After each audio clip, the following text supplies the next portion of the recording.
തെങ്കാശിക്കാണ് പോകുന്നത്. ഒരു one day trip. തെങ്കാശിയിലെ സുന്ദരപാണ്ഡ്യപുരവും അവിടുത്തെ സൂര്യകാന്തി പൂക്കളും തിരുമലൈക്കോവിലും അന്യൻ പാറയും പിന്നെ അവിടുത്തെ കൃഷി സ്ഥലങ്ങളും ഒക്കെ ഒന്ന് കാണാൻ വേണ്ടി പോവാണ്.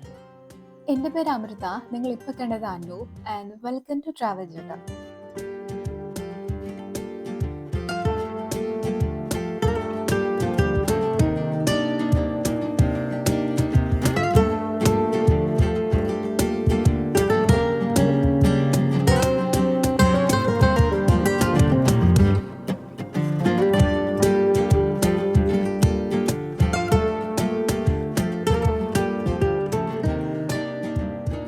കേരളത്തിൻ്റെ കുന്നും മലയും താണ്ടി നമ്മൾ തമിഴ്നാട് എത്താന്നൊക്കെ പറയുന്ന പോലെ, അതായത് ഇൻഫ്രാസ്ട്രക്ചർ മൊത്തമായിട്ട് അങ്ങ് മാറുകയാണ്.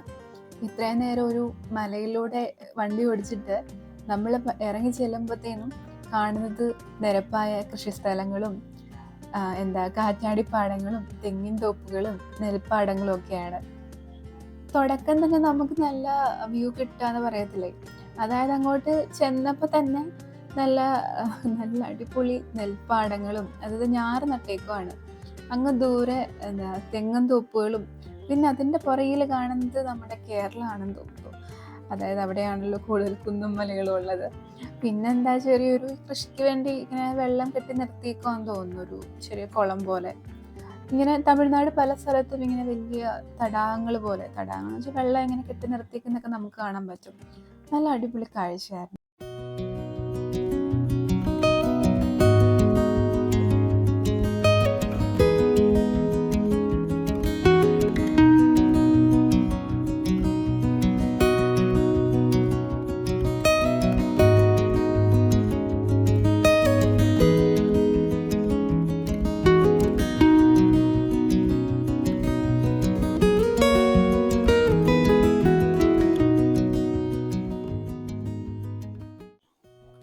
ആദ്യം നമ്മൾ തിരുമലൈക്കോവിലിലോട്ടാണ് പോകുന്നത്. ആ ദൂരെ കാണുന്നത് തിരുമലൈക്കോവിലാണ്.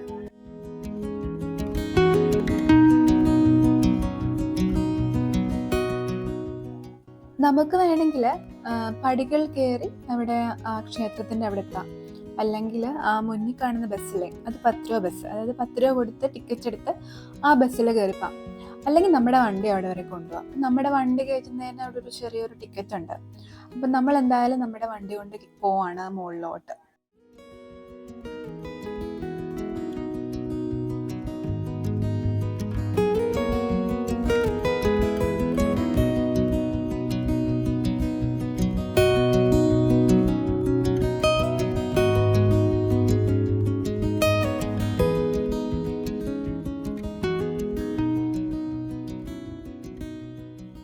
ആ ദൂരെ കാണുന്നത് അടവിനൈനാർ ഡാമാണ്. അവിടെ ഇപ്പം നല്ല വെള്ളമുള്ള സമയമാണെന്ന് തോന്നുന്നു. പക്ഷെ നമ്മളിന്ന് അങ്ങോട്ട് പോകുന്നില്ല. ഇപ്പം ഈ തിരുമലൈക്കോവിലോട്ട് പോകുന്ന വഴിയിൽ നമ്മളിന്ന് വണ്ടി നിർത്തിയതാണ്. അതുകൊണ്ട് ഒരു മുട്ടക്കുന്ന് നമ്മൾ ആ വഴിയാണ് വന്നത് കേട്ടോ. കാരണം ഞാൻ മുട്ടക്കുന്ന് ഞങ്ങൾ വരുന്ന വഴി കണ്ടായിരുന്നു.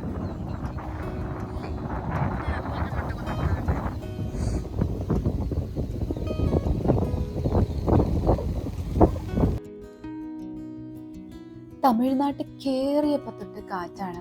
ചുമ്മാതല്ല ഇവരിവിടെ മുക്കിലും മൂലയിലും കൊണ്ട് കാറ്റാടിപ്പാടം വെക്കുന്നത്. എന്ത് കാറ്റാണോ, നമ്മളൊക്കെ പറന്നു പോകുന്ന പോലും എനിക്ക് പലതവണ തോന്നി. തിരുമലൈക്കോവിലോട്ട് പോകുന്ന വഴിയിലൊക്കെ നല്ല വ്യൂ ആ കേട്ടോ. 2 സൈഡിലും, ഒരു സൈഡിൽ ഈ പാറയിൽ നിന്നൊക്കെ ഇങ്ങനെ വെള്ളം ഇങ്ങനെ ഒഴുകി വരുന്ന ഒരു വ്യൂ, അപ്പുറത്തെ സൈഡിൽ ഇങ്ങനെ കണ്ണെത്താ ദൂരത്തിൽ ഇങ്ങനെ കിടക്കുന്ന കുന്നും മലകളും തെങ്ങിൻ തോപ്പും പാടങ്ങളും. അടിപൊളി കാഴ്ചയാണ്. അത് ഒരു രക്ഷയില്ലാത്ത കാഴ്ചകളാണ്. പിന്നെ നല്ല കാറ്റും. ഈ കാറ്റ് കണ്ടോ, പറന്നു പോവും, അതുപോലെ കാറ്റാണ്.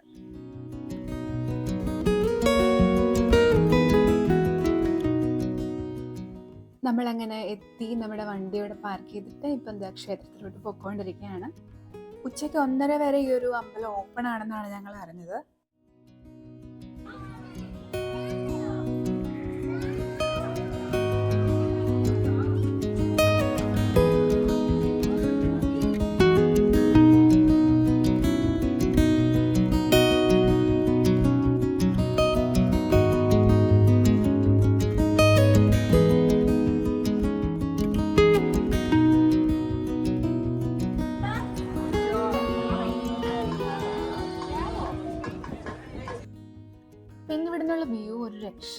ഒരു 360 വ്യൂ ആണ് കിട്ടുന്നത്. അതായത് കുറേ കൃഷിസ്ഥലങ്ങളും കാറ്റാടിപ്പാടവും പിന്നെന്താ മറ്റേ അടവിനയനാർ ഡാമും അങ്ങനെ കുറേ കാര്യങ്ങൾ ഇതിൻ്റെ മുകളിൽ നിന്ന് കാണാൻ പറ്റും.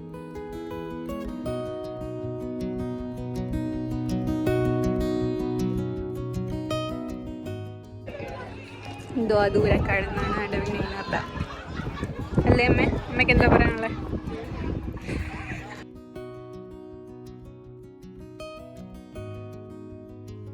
പിന്നെ ഇവിടുത്തെ കാറ്റ് അൺസഹിക്കബിൾ കാറ്റാണ്.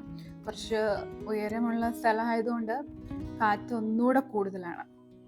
പിന്നെ ഇവിടെ ഒരു ക്ഷേത്രക്കുളമുണ്ട്, അതിൻ്റെ ബാക്കിലാണ് നമുക്ക് കുറച്ച് മലകളൊക്കെ കാണാൻ പറ്റും. അങ്ങനെ നമ്മൾ അമ്പലത്തിലൊക്കെ കയറി തൊഴുത് അവിടെയുള്ള കാഴ്ചകളൊക്കെ കണ്ടിട്ട് തിരിച്ചവിടെ നിന്ന് ഇറങ്ങി. അവിടെ നിന്ന് ഇറങ്ങി കുറച്ച് മുന്നോട്ട് വന്നപ്പോഴത്തേക്കും ഞാൻ വേണ്ടി ഈ ഒരു നെൽപ്പാടം കണ്ടു. എനിക്ക് ഭയങ്കര ഇഷ്ടമാണ് ഇങ്ങനത്തെ നെൽപ്പാടങ്ങളൊക്കെ കാണുന്നത്. അപ്പോൾ തന്നെ ഞാൻ വണ്ടിയോടെ നിർത്തിച്ചിട്ട് ഫോട്ടോയും വീഡിയോ ഒക്കെ എടുക്കാൻ വേണ്ടി ഇറങ്ങി. പിന്നെ നമ്മൾ ഈ പോകുന്നത് കണ്ടോ, ഗ്രാമങ്ങളിലൂടെയാണ് നമ്മളിപ്പോൾ പോകുന്നത്. നമ്മുടെ വണ്ടി ചാർജ് ചെയ്യാനാണ് കേട്ടോ. നമ്മുടെ വണ്ടി ഒരു EV ആണ്. അപ്പം SM ട്രേഡേഴ്സ് എന്ന് പറഞ്ഞ് BP-യുടെ ഒരു പെട്രോൾ പമ്പ് നമ്മൾ കണ്ടു. അവിടെ നമ്മളെ വണ്ടി ചാർജ് ചെയ്തു. എനിക്ക് നേരെ പോകാൻ പോകുന്നത് സുന്ദരവണ്ടി വരത്തോട്ടാണ്.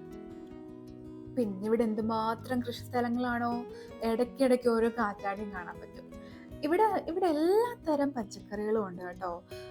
എല്ലാ തരം ഉള്ളി, പച്ചമുളക്, തക്കാളി, പയറ്, വെണ്ട, എല്ലാ സാധനങ്ങളും ഉണ്ട് ഇവിടെ. നമ്മൾക്ക് അറിയുക പോലും ചെയ്യാത്ത പച്ചക്കറികൾ ഇവിടെ ഉണ്ടെന്ന് തോന്നുന്നു. ഇനി നമ്മളിത് സുന്ദരപാണ്ഡ്യപുരത്തോട്ട് പോകുന്ന വഴിക്കുള്ള കാഴ്ചകളാണ് ഇതൊക്കെ കാണുന്നത്. പിന്നെ നമ്മളൊരു ബോർഡ് കണ്ടു, സൺഫ്ലവർ എന്ന് പറഞ്ഞു.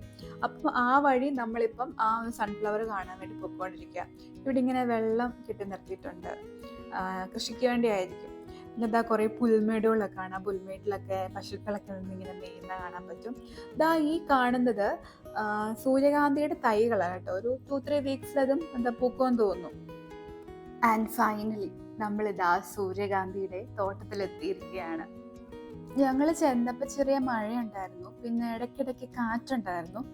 എന്തായാലും നമ്മുടെ പൂക്കളൊക്കെ ഒരു സൈഡിലോട്ട് ഇങ്ങനെ ചാഞ്ഞ് നിൽക്കുകയാണ്. ആദ്യമായിട്ട് ഇങ്ങനെ ഒരു സൂര്യകാന്തി തോട്ടത്തിലോട്ട് ഇറങ്ങുന്നതിൻ്റെ ഒരു എക്സൈറ്റ്മെൻറ്റ് ഞങ്ങൾക്ക് എല്ലാവർക്കും ഉണ്ടായിരുന്നു. അപ്പോൾ ഇറങ്ങിയപ്പോൾ തൊട്ടിച്ചറ ഫോട്ടോ വീഡിയോ ഒക്കെ എടുത്ത് ഞങ്ങൾ തകർക്കുമായിരുന്നു. വേറെ ആൾക്കാരും ഉണ്ടായിരുന്നു കേട്ടോ. ഒരുപാട് ആൾക്കാരൊന്നും ഇല്ലായിരുന്നു, പക്ഷെ വേറെ ആൾക്കാരും ഉണ്ടായിരുന്നു.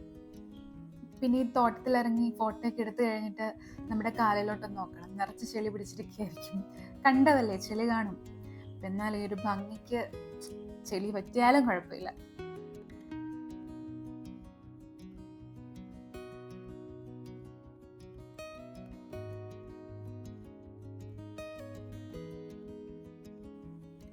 സൂര്യകാന്തി തോട്ടത്തിന്റെ തൊട്ടടുത്ത് കണ്ടൊരു കൃഷിയാണ് ഇത്. പലയിടത്ത് നമ്മൾ കണ്ടു. ഞാൻ ഗൂഗിളിൽ സെർച്ച് ചെയ്ത് നോക്കിയപ്പോൾ ജോവർ അങ്ങനെ എന്തോ ഒരു കൃഷിയാണെന്ന് കണ്ടു.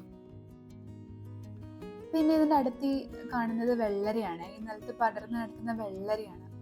പിന്നെ ഈ സൂര്യകാന്തി തോട്ടത്തിൽ കയറുന്നതിന് വേണ്ടി ഒരാൾക്ക് 50 രൂപ വെച്ച് ഫീസുണ്ട്. അത് അവരുടെ കർഷകർ ഇവിടെ അടുത്ത് തന്നെ കാണും. അപ്പം അവർക്ക് ആ ഒരു ഫീസ് കൊടുക്കണം. പിന്നെ നമ്മൾ തിരിച്ചങ്ങോട്ട് ഇറങ്ങിയപ്പം ഒരു നൊങ്ക് വിൽക്കുന്ന ഒരു ചേട്ടനെ കണ്ടു. അപ്പം നമ്മൾ കുറേ നൊങ്കൊക്കെ വാങ്ങിച്ച് കുടിച്ചു.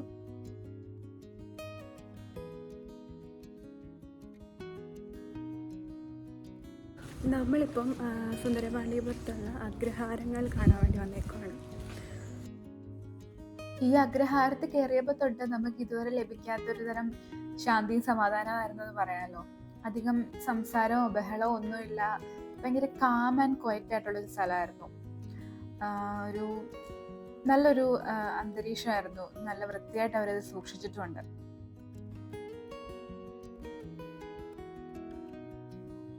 നമുക്ക് അന്യൻപാറ കാണാൻ കൂടിയുള്ളൊരു പ്ലാൻ ഉണ്ട്. പക്ഷെ നമ്മൾ അതിനു മുന്നേ കുറച്ച് പച്ചക്കറി വാങ്ങിക്കാൻ വേണ്ടി സുരണ്ട എന്ന് പറയുന്ന ഒരു മാർക്കറ്റിലോട്ട് പോകണം. അപ്പോൾ ആ നൊങ്ക് വിൽക്കുന്ന ചേട്ടനാണ് നമ്മൾക്കിത് പറഞ്ഞു തന്നത്. അപ്പോൾ ആ സുരണ്ട എന്ന് പറയുന്ന ഒരു മാർക്കറ്റിൽ പോയിട്ട് കുറച്ച് പച്ചക്കറികളൊക്കെ വാങ്ങിക്കാമെന്ന് വിചാരിച്ചു. അപ്പം എന്തായാലും തമിഴ്നാട്ടിൽ കുറച്ച് വില കുറവുണ്ടാവും എന്ന് വിചാരിക്കുന്നു. അപ്പം എന്തായാലും നമ്മൾ ആ മാർക്കറ്റിലോട്ട് പോകണം. എന്തോ 500 കടകൾ അവിടെ ഉണ്ടെന്നാണ് പുള്ളി പറഞ്ഞത്. അപ്പം നമ്മൾ മാർക്കറ്റിലെത്തി. എന്തായാലും നമ്മുടെ നാട്ടിൽ കിട്ടുന്നതിനെക്കാട്ടി വില കുറവുണ്ടായിരുന്നു.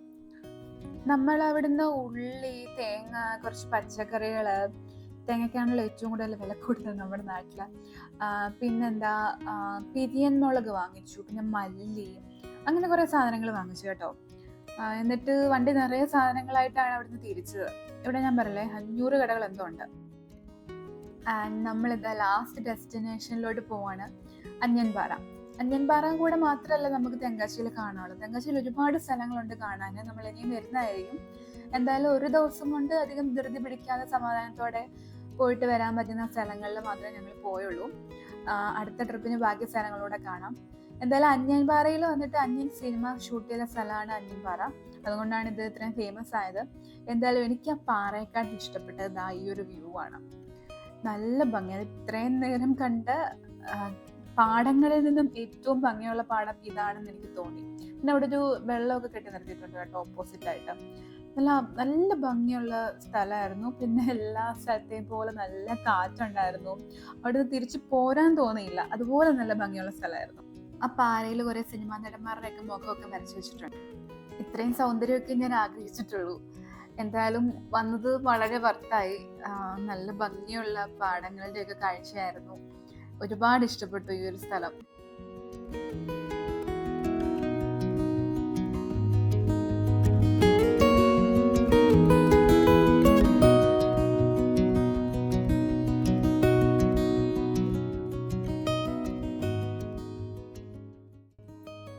നമ്മളിനി ഇവിടുന്ന് തിരിച്ച് നാട്ടിലോട്ട് പോവാണ്. വൈകുന്നേരം ആയി. ലാസ്റ്റ് ബട്ട് നോട്ട് ലീസ്റ്റ് നമുക്ക് ഒരു കാര്യോട് ട്രൈ ചെയ്യാനുണ്ട്. അതെ, ബോർഡർ പൊറോട്ട. ബോർഡർ പൊറോട്ടയും പിച്ചിപ്പോട്ട ചിക്കനും. പിച്ചിപ്പോട്ട ചിക്കൻ നല്ല കുരുമുളകൊക്കെ ഇട്ടിട്ടുണ്ടായിരുന്നു, നല്ല എരി ഉണ്ടായിരുന്നു. എൻ്റെ കണ്ണൊക്കെ നിറഞ്ഞാണ് അവിടെ ഇറങ്ങിയത്. ഇവിടെ നിന്നാണ് നമ്മൾ കഴിച്ചത്, റഹ്മത്ത് റെസ്റ്റോറൻറ്റ്. ഈ ഒരു പുതിയ റഹ്മത്ത് സ്റ്റാർട്ട് ചെയ്തിട്ട് ഒരു 3 വർഷം ആയതേ ഉള്ളൂ. പഴയ റഹ്മത്ത് ഇതിന് നേരെ ഓപ്പോസിറ്റ്. ഇത് ഇവരുടെ തന്നെയാണ് ഈ കടയും. ബട്ട് ഇവിടെ കുറച്ചുകൂടെ ഡിഷസ് അവൈലബിൾ ആണ്. വീഡിയോ ഇഷ്ടപ്പെട്ടാൽ ചാനൽ സബ്സ്ക്രൈബ് ചെയ്യണേ. അപ്പോൾ ഒരു ജിഗർദണ്ഡ കൂടെ കുടിച്ചിട്ട് നമ്മൾ നാട്ടിലോട്ട് പോവാണ്. അടുത്ത വീഡിയോ ആയിട്ട് കാണാം. Thank you.